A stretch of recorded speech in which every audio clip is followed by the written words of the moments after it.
Hi guys, welcome back to my channel and my first YouTube video for 2020. Thanks so much for joining me today. I hope that you guys are inspired by the project I have to share with you guys today. Hit the subscribe button and make sure you click the bell so you can be notified of all future projects. I am using my Cricut Maker and some Cricut heavy chipboard to make a super cute little gnome that I saw on Instagram. I was inspired by a cute little photo, and originally I thought I could cut this out of wood using my jigsaw, and then I decided to try it with the heavy chipboard and my Cricut Maker. So for this project you will need a Cricut Maker and you will need the knife blade to cut through the heavy chipboard. Now you could definitely do this using cardstock if you want, but the heavy chipboard does give that nice little dimension that is just kind of cute and was the effect that I was going for. However, I'm still unsure where I'm going to put this little project, so stay tuned to the end of the video to see where I end up putting this cute little gnome friend of mine. Let's head to the craft table and get started. Anytime you're using a heavier piece of material like wood or the chipboard, you want to make sure you get those little white rubber marks off to the side because they will indent your project and it will hinder the cutting. I taped my chipboard to the strong grip mat using just blue painter's tape, and then I was ready to load it and cut it out. Before I unloaded it, I just checked to make sure that all of those little pieces were fully cut before I took it completely off of the machine. And when they were, I was ready to punch them out of the chipboard. And this was kind of a fun little part of it, punching all those little pieces out. However, see that little eye there? He went missing because he's stuck onto the mat. You saw that. I didn't see that. So I was frantically searching. It's not even his eye, it's his foot. That's what it was. Once I got them pulled out, I actually went ahead and sanded the edges a little bit just because the knife blade and the amount of passes that it took to go over them had a little bit of scraggly marks, and it did tear up the end of the hat a little bit. And I think it's just because of the cut and the number of times that I went over it. I'm still learning with the knife blade, and I have to say that it is a huge learning curve. So I'm just using regular acrylic craft paint to paint this and just kind of having a little bit of fun with the painting as I do it.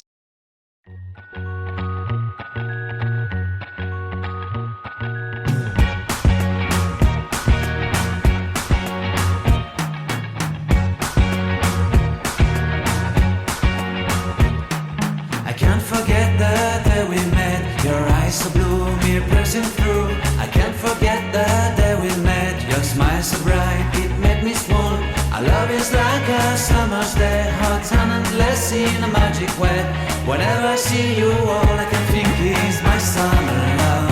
Been waiting for you, my love. My summer love. Been waiting for you, my love. I can't forget the day we met. You looked so fly in your red Corvette. Your hair, your look, your everything. When I see it all, I knew that you were mine. I'm in love with your hair, your lips, your silhouette in the moonlight shine. With my love you won't ever be alone. My summer love, been waiting for you, my love. Completely a fool, been waiting for you, my love. Head over heels, I'm blinded by what I feel. My love is forever yours.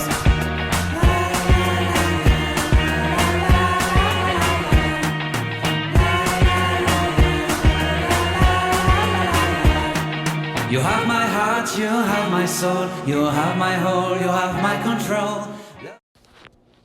After I let them all dry for a little bit, it was time to put them together. So I'm just using hot glue and kind of layering them a little bit. So there's going to be quite a bit of dimension, which is what I was wanting to do. And I am super excited with how this turned out, and I'm thinking that I'm probably going to use this technique quite a few more times in the future.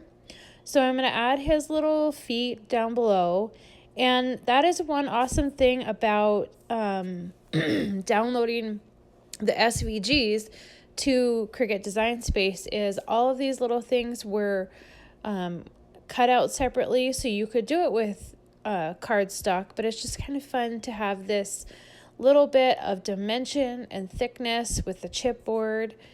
And I'm really excited that this worked out so great, and I can't wait to do this again.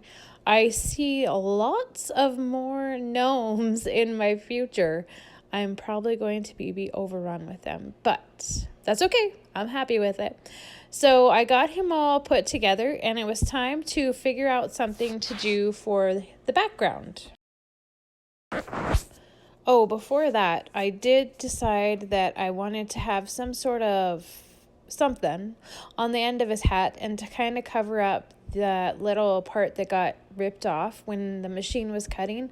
So I just used one of my little wood beads and put that on there, and I decided to leave it kind of natural. A pom-pom would be really cute, so making a list of ideas for the future. So I wanted to give you guys a little trick how to make a faux shiplap background, and that's what I'm going to be doing here.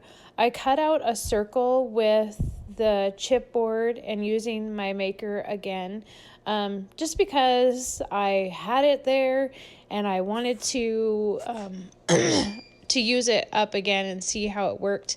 But any sort of larger piece would be perfect. I'm not very good at cutting circles with wood. If you guys have seen any of my other videos or projects, I'm not very good at it. So having the circle option with the chipboard on my maker was amazing. It was awesome, and I loved it. I'm so excited for how it turned out. So I painted the whole background white, and I obviously didn't clean my brush very good because there's a little bit of red in there, and I don't really care. But I made sure that I coated it all white and got the edges really good.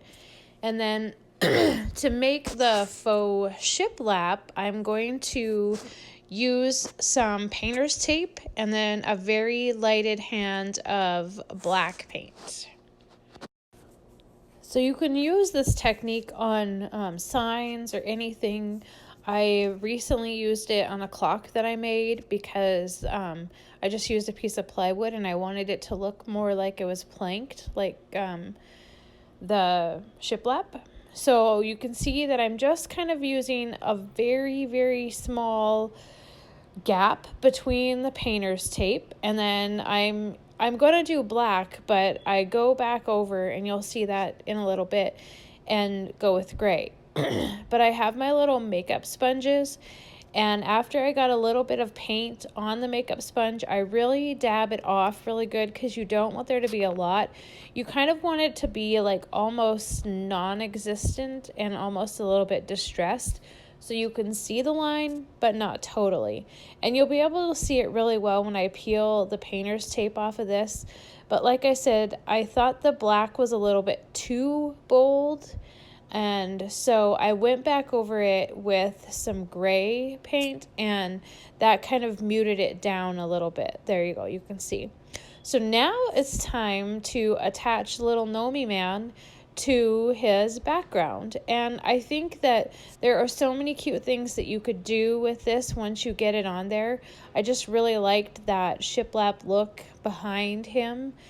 But for now, this little Gnome guy is just going to find his home on my tiered tray. So that was kind of anticlimactic, wasn't it? I told you guys to wait till the end. And this is all I did with him, is I put him on my little tiered tray. However, I have lots of fun ideas for this type of project in the future. Thank you guys so much for joining me today. Have a wonderful day. I can't forget the day we met. Your smile so bright, it made me swoon. I Our love is like a summer's day, hot and endless in a magic way. Whenever I see you, all I can think is my summer love.